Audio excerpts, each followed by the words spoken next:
Bonjour et bienvenue au flash de 10 heures sur la RTB. Il y a un an, l'ancien président de l'Assemblée nationale, Salifou Diallo, est décédé à Waïguia, sa ville natale. Parents, amis, connaissances, compagnons politiques et membres du gouvernement conduits par le Premier ministre chef du gouvernement lui ont rendu un hommage. À l'occasion, un doigt a été organisé pour le repos de l'âme de l'illustre disparu.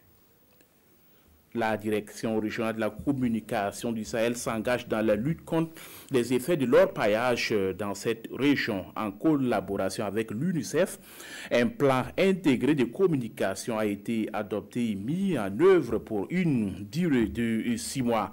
Ce sont des séances de sensibilisation à travers des théâtres fourrades, des jeux et des jeux radiophoniques qui ont été organisés au profit de plus de 4300 jeunes issus de 210 familles. Le Hajj, l'un des plus importants rassemblements religieux au monde, débute aujourd'hui. Cette année, 2 millions de personnes sont attendues à la Mecque contre 24 000 pèlerins en 1941.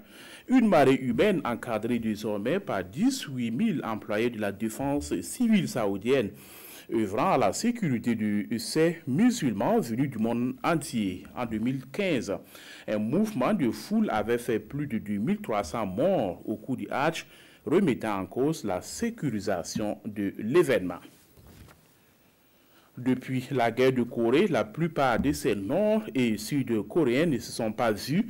60 ans après, ces familles nord- et sud-coréennes se retrouvent enfin. Suite à un rapprochement des deux Corées, près de 200 familles sont réunies en ce moment même à la station de montagne nord-coréenne juste pour quelques jours.